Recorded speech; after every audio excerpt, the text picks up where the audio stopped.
Explain why there is no subjective aspect to the self. That is, while we have an individual body, mind and intellect providing us with subjective experiences, why do we not have a subjective aspect to the self, i.e. there is no myself, only the self? So the question initially states that the individual body, mind and intellect provides us with subjective experiences. So yes, of course, we understand that. We have the human composition, the personality, and the different aspects have their respective objects of experience. Body provides perception, action, the mind provides feeling, the intellect provides thoughts. The body, mind and intellect only provide us with objects of experience. The fact that we are having a subjective experience, we have to find some other philosophical foothold to understand how that is the case. So there's another aspect to the human experience which gives rise to the sense that these actions, perceptions, emotions and thoughts are one's own. In chapter 7 of Bhagavad-Gita, he gives a analysis of the human composition, the human personality. And one of the things he says is that the ego connects the feelings of the mind and the thoughts of the intellect as one's own. We have the claim that they are my objects of experience. There is this feeling of possessiveness. So this is one of the ways that the ego functions. It makes claims of ownership, of authorship, of doership, agency, etc. So anytime there is a claim of possession, there is this possessor-possessed relationship or subject-object relationship. So what that means is that the action, perception, emotion or thought is treated as an object. My thoughts are scattered, my feelings are agitated, my body is painful. What we're saying is that I am the owner or the possessor of the thought, the feeling, the sensation. There is always a subject-object relationship. It's dualistic. So then we need to have a look at this claim of possession, this subject-object relationship. So when we have this claim, my body, the body is obviously the object. It's the thing that I'm looking at and claiming as being my own. But the question is, to whom does this body belong? Who is the owner of the body? So let's have a look at the idea of this subject-object relationship from a different perspective. In order to claim ownership, there must be a nucleus of subjectivity. So when you say my body, you can say, well, to whom does it belong? Who is the owner? And you say, well, when I think about it, it's a notion, it's an idea. As it's an idea, I guess I think it's my intellect which is the owner. The intellect is the one making the claim. You might say this. I'm not saying it's right or wrong. All that does is kick the can down the road a little bit. Okay, whose intellect? Yeah, my intellect thinks that. Oh, I see what you're saying. Now I've just simply transferred that sense of owner to the intellect. So you say, well, now the intellect is the object that you're claiming.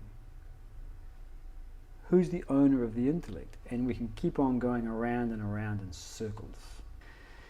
So the whole notion that we have this experience of my body, my mind, my intellect indicates that there is this nucleus of subjectivity there in my experiences, somewhere in my composition. This is the role of the self, capital S. So in the Upanishad that we've been looking at on Thursday evenings, this is exactly one of the things that we were saying. is that there is a subject which can never be objectified, which is to say that it can never be an object of experience, it can never be an object of ownership. It is the very source of subjectivity.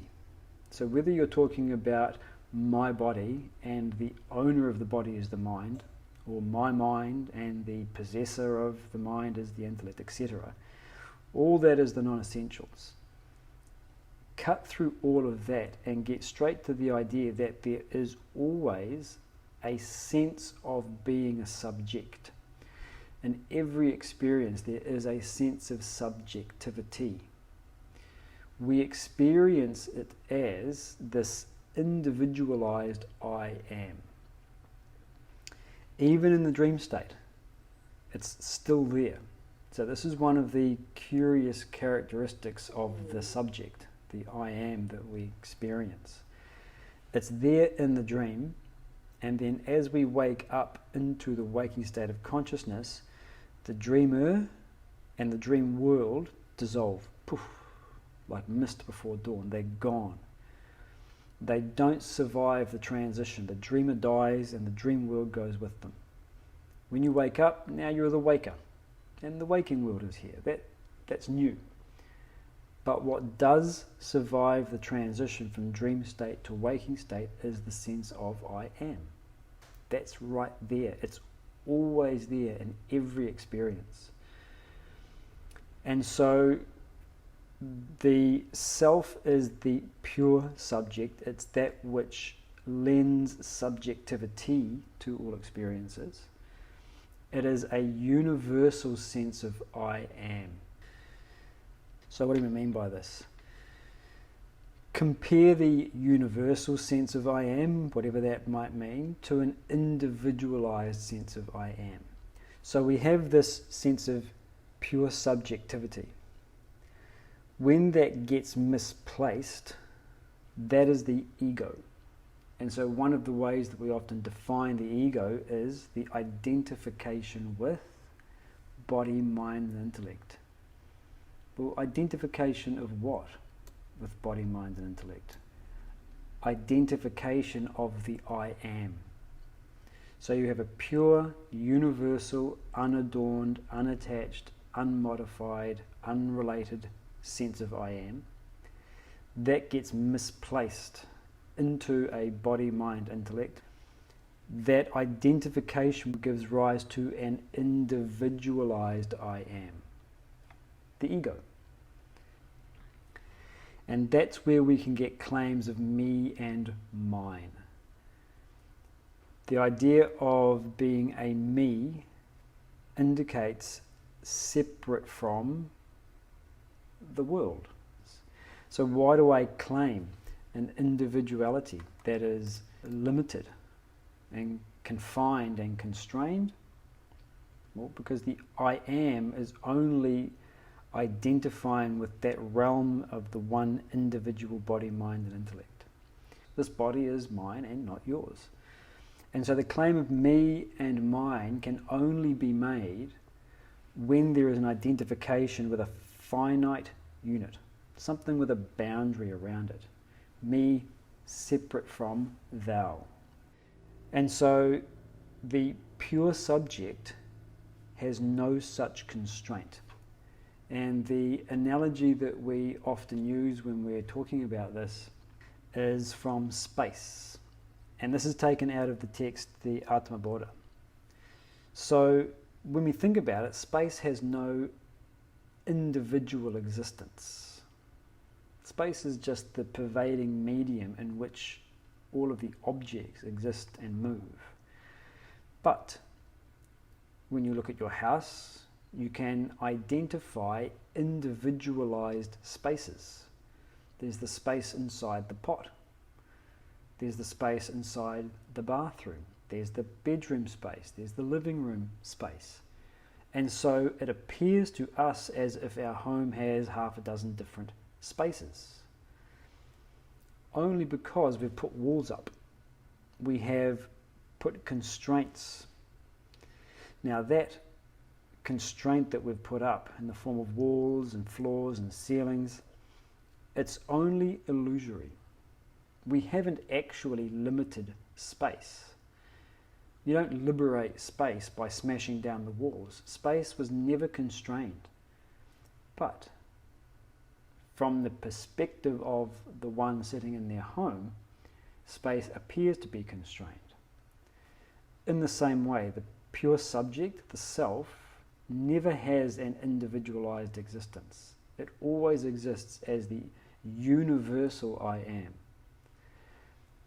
But when it functions through an individual body, mind, intellect system, it appears as an ego.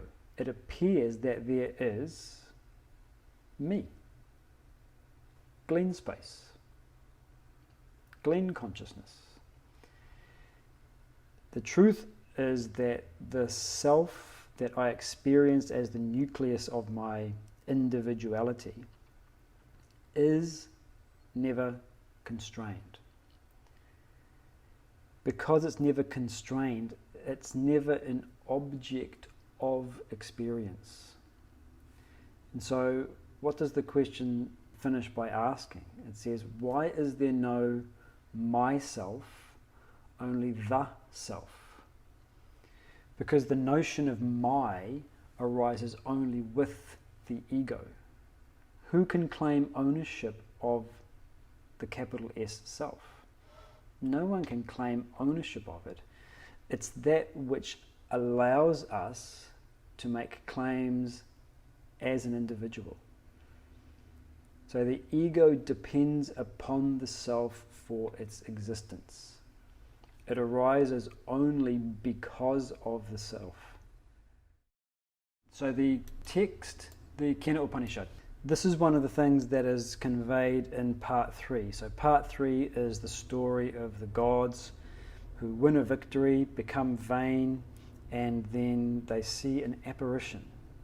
And they don't know what it is. And they go to seek it, and they try to understand it, and they can't. The apparition says to the god of fire, burn this. And the god of fire can't do it. He says to the god of wind, blow this away. He can't blow it away. Why? Because whatever powers the gods have depend upon that apparition, which turns out to be Brahman, consciousness, for their functioning. So they are, in a sense, a product.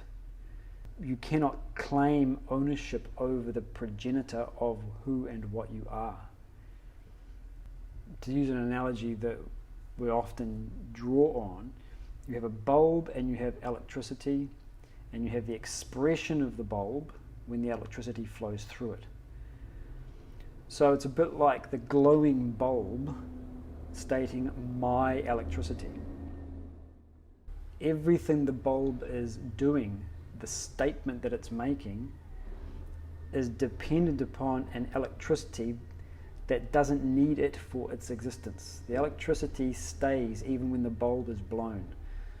In the same way, when I say the self, the implication is that there is an underlying substratum of selfness, of pure subjectivity, which allows me to make any sorts of claims at all, even false ones like my body, my mind, my intellect. So because that ego depends upon the self for its existence, the ego can't claim to be the owner of that self. The independence of the self, the dependence of the ego upon the self. This sort of idea is instantiated in the language that is used. My self. Doesn't make sense. The self. That makes sense.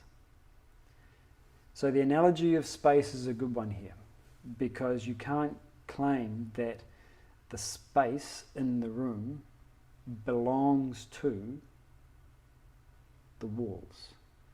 Space is free and independent. It cannot be owned or claimed or limited in any way. To claim ownership of the self is to render it an object. The self cannot and is not an object of experience. It is the subject enabling experience.